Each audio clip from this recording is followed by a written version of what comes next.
காஞ்சிபுரம் மக்களவை தொகுதி. காஞ்சிபுரம் மக்களவை தொகுதியில் செங்கல்பட்டு, திருப்பூர், செய்யூர், மதுராந்தகம், உத்திரமேரூர், காஞ்சிபுரம்னு 6 சட்டமன்ற தொகுதிகள் இருக்குது.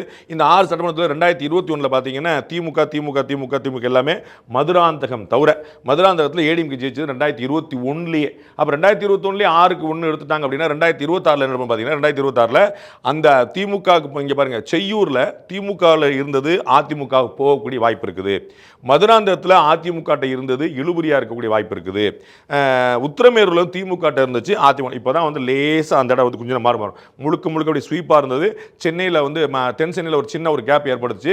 இப்போ காஞ்சிபுரத்தில் பார்த்தீங்கன்னா இன்னொரு கொஞ்சம் சின்ன கேப் ஏற்பட்டு பார்க்குறோம். ஒன்று இழுபறி, ஒன்று அதிமுக திமுக போது அப்படிங்கிற ஒரு மாறி நிலைமை இருக்கிற பார்க்குறோம். செங்கல்பட்டு திமுக, திருப்பூர் திமுக, செய்யூர் திமுகவிடமிருந்து அதிமுகவுக்கு, மதுராந்தகம் அதிமுகவிடமிருந்து இழுபறிக்கு, உத்திரமேரூர் திமுகவிடமிருந்து அதிமுக போகிறதுக்கான வாய்ப்புகள் பார்க்குறோம். இதுதான் வந்து 2026 என்னவா இருக்கும் அப்படிங்கிறத இதுவரைக்குமான தேர்தல்கள், இதுவரைக்குமான கூட்டணியில் வச்சு நம்ம பார்க்கக்கூடிய கணக்கு.